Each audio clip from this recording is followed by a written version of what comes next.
Hey,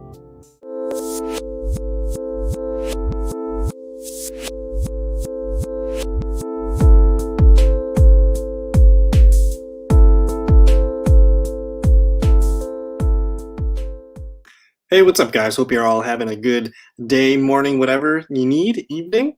We're going to be looking at the NFL news and notes from the last week or so. We got a lot of things going on. Today's date is February 24th. And we just got a couple things. I'm going to hop into a screen share here. We're just going to kind of review the latest news and notes. It's still kind of a weird part of the NFL season where there's not too much going on.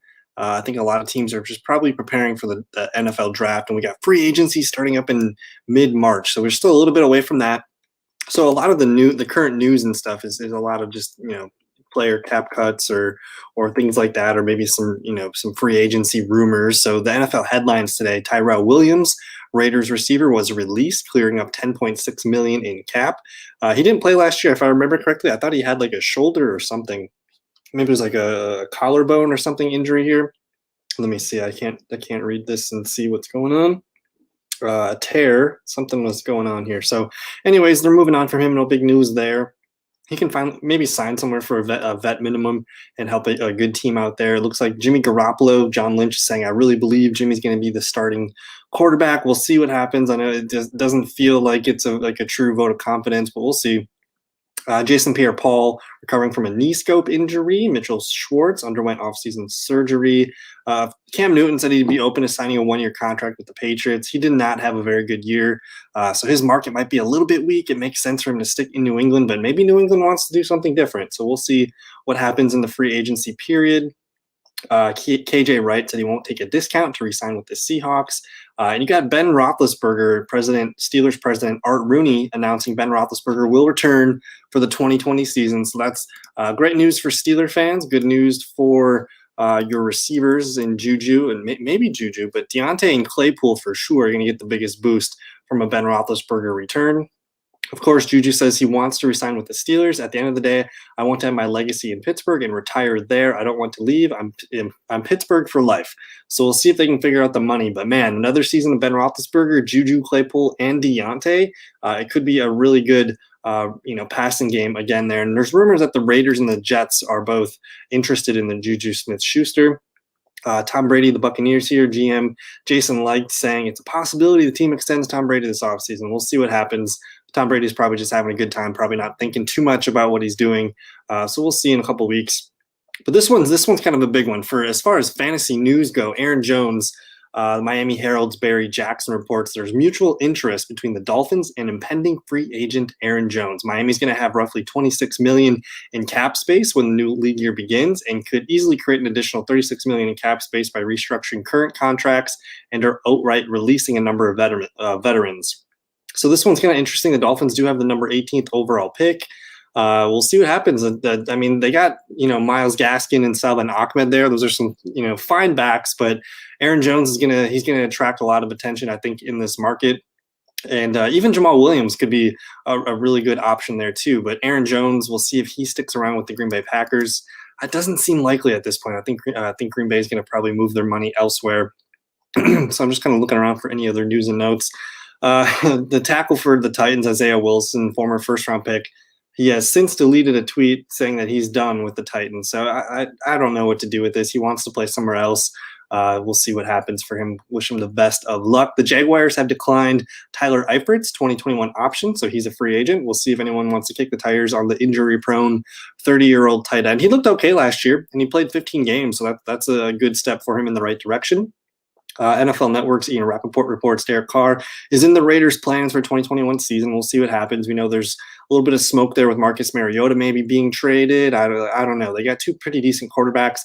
I don't think Carr or Mariota is their future. We'll see what happens in free agency and especially the draft. We'll see if they make any crazy moves in the draft. Kenny Golladay, strong franchise tag candidate. So the Lions clearly want to get something out of Kenny Golladay. They would like to keep him around. Maybe they franchise him, trade him, or something here. We'll see what happens. But I don't think Golladay is going to, long term, I don't think he's going to end up with the Lions. We'll see what happens in the coming weeks here.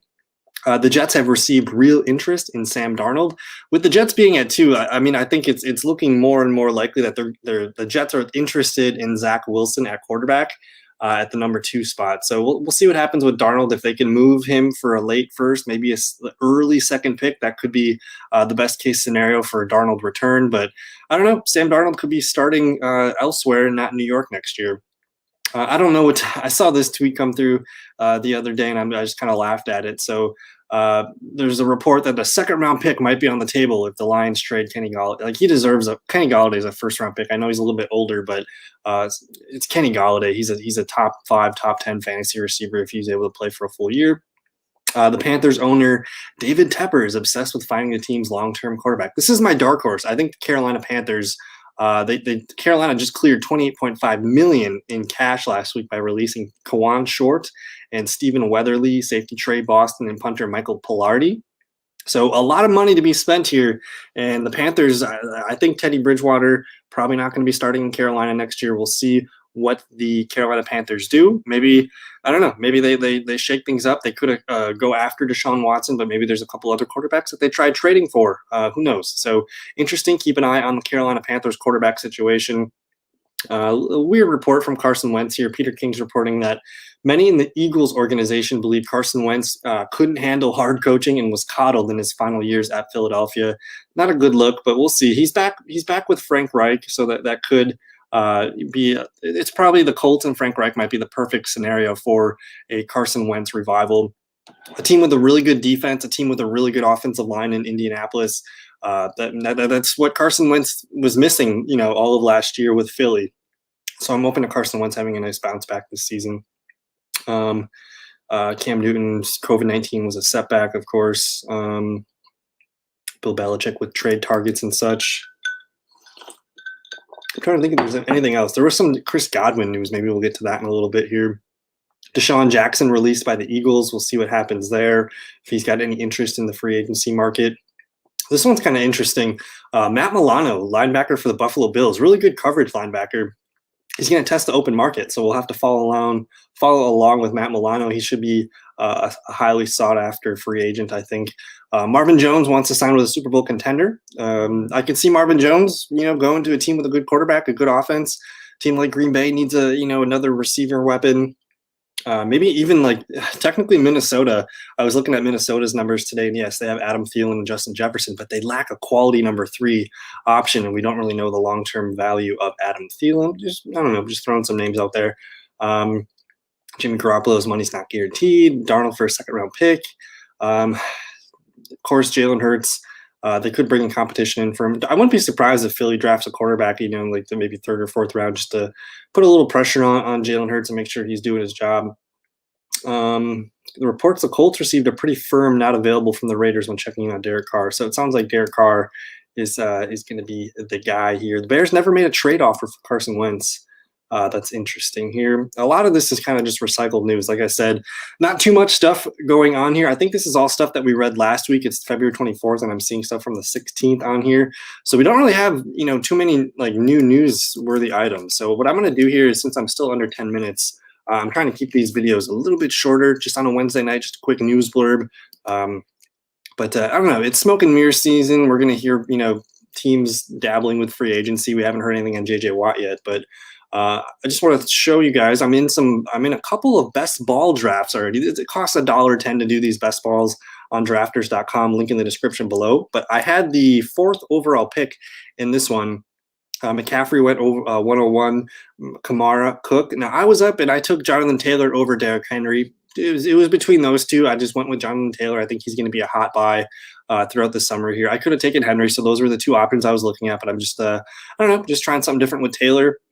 The rest of my draft, I did scoop Justin Jefferson here at the end of round 2. Came back with James Robinson beginning of round 3. I got Chris Godwin 409, and then I came back with Chase Claypool. So I'm waiting to see what happens on the turnaround here, but probably need to hop into a top 5 potential quarterback soon.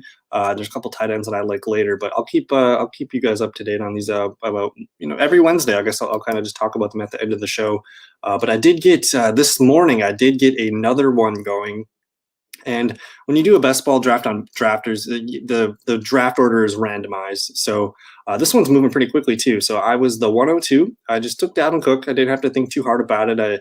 Especially if you're in these top 4 or 5 picks, you kind of just don't even think and you just do it. So Dalvin Cook, I ran that one pick in. Again, just looking at the overall lay of the land here, a lot of running backs. You see Swift, Akers, Gibson, Taylor, all second-year running backs going within the first or second round here. So we'll see what happens on the comeback here. I'm interested in, of course, Metcalf, Justin Jefferson, Hopkins, Calvin Ridley, A.J. Brown. Looking pretty good for receivers there. But I don't know. That's going to do it for tonight's video. Just a quick one. I just want to say I'm going to be doing a podcast with Todd from PA. You can follow him on Twitter at TOD from PA, Todd from PA. And we're going to be going over the coaching changes. And I think every other Friday night I'm going to be doing a lot of work with Todd going forward. So if you're interested, I'll start putting those links in the descriptions below. But anyways, don't forget to like the video, subscribe to the YouTube channel. Have a good morning, evening, whatever you need. We'll see you in another one. Thanks. Peace.